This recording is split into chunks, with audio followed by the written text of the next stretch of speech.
আরো কি বলছে জানেন? ও আশরাকুনা ফিল মাহনা, এরা এদের কষ্টে অর্জিত সম্পদে আমাদেরকে অংশীদার করে নিয়েছে। আল্লাহু আকবার।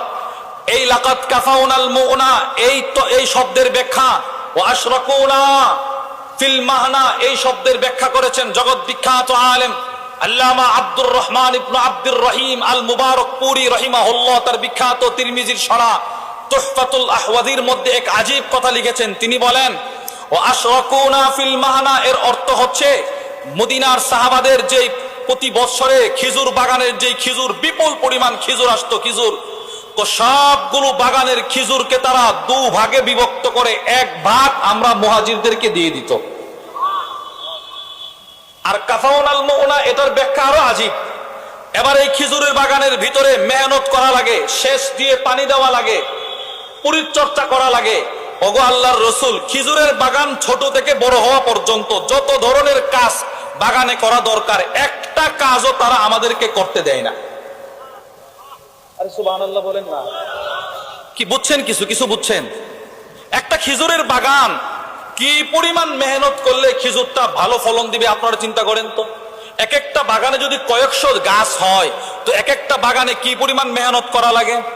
মুহাজির সাহাবারা বলে আনসাররা আমাদেরকে বাগানে ঢুকতেই দেয় না, বরঞ্চ এর বিপরীত, যখন খেজুর আসে তো প্রত্যেকের বাগানের খেজুরগুলো দুভাগে বিভক্ত করে এক ভাগ আমাদেরকে দিয়ে দেয়। সাহাবারা বলে, মুহাজিররা বলে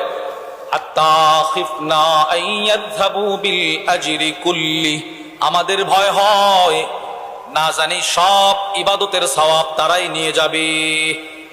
আমাদের ভয় হয় সব সওয়াব বুঝি এদের, আমাদের কিচ্ছু নাই। আল্লাহর রাসূল বলে কি জানেন?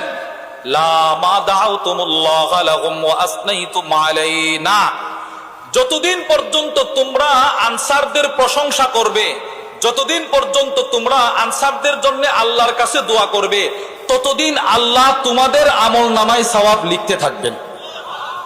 এজন্য আপনারা যখন আমাদের কওমি মাদ্রাসাগুলোতে অর্থ করি দেন, তো আমাদের ভয় হয়, আমরা তো ছাত্রদেরকে পড়াই, এই বিল্ডিং গুলো যাদের প্রচেষ্টায় হলো, এই টিনের সেট ঘরগুলো যাদের প্রচেষ্টায় হলো, এই জায়গার ব্যবস্থা যাদের অর্থ করি দিয়ে হলো, এই জমিনে যতদিন কোরআন তেলাওয়াত হবে ততদিনের সওয়াব তো সে নিয়ে গেল।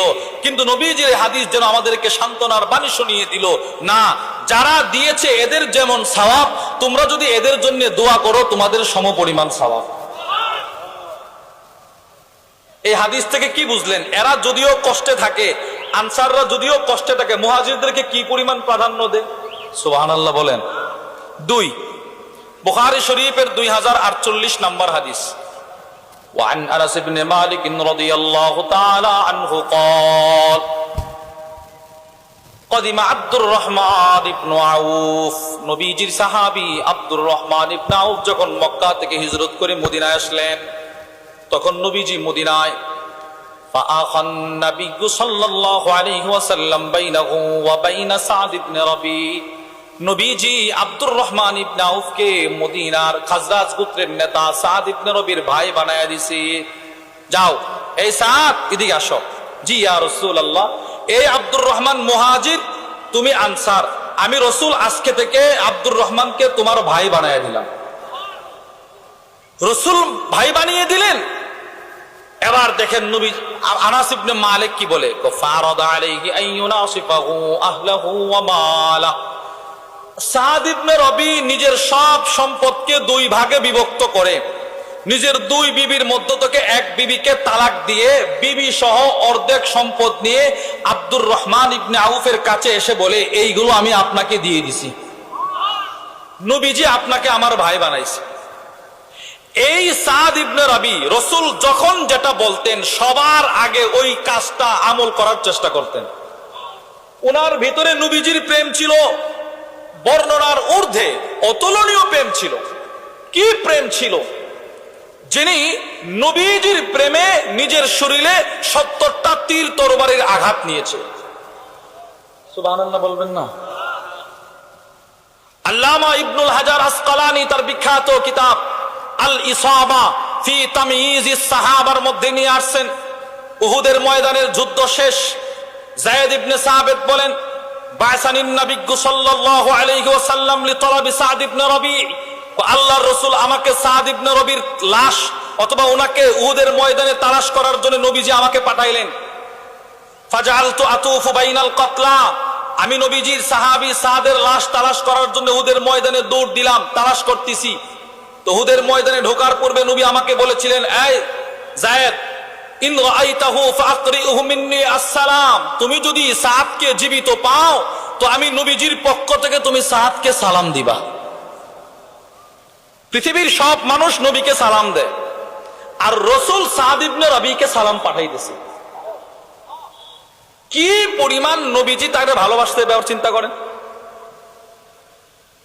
হযরত যায়েদ ইবনে সাবিত বলেন, ফাজআলতু আতুফু বাইনাল কতলা, উহুদের ময়দানে সব শহীদ সাহাবাদের লাশের মাঝখানে আমি সাদকে তালাশ করতেছি, পায় না, খুঁজে পায় না।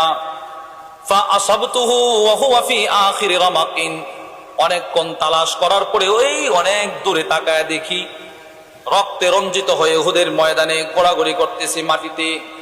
ওয়া বিহি সাবউনা দরবাতান, সামনে গিয়ে দেখি তার শরীরে একটা তীরের আঘাত নয়, দুইটা তীরের আঘাত নয়, 70টা তীর তরবারের আঘাত নিয়ে যেন জানটা চলে যাবে।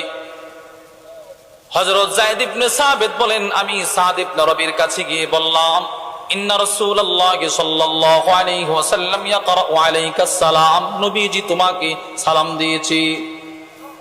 আপনারা কি মনে করেন 70টা তীর তরবারের আঘাত লাগলে একটা মানুষের চেঞ্জ ঠিক থাকার কথা না, ব্রেন ঠিক থাকার কথা না?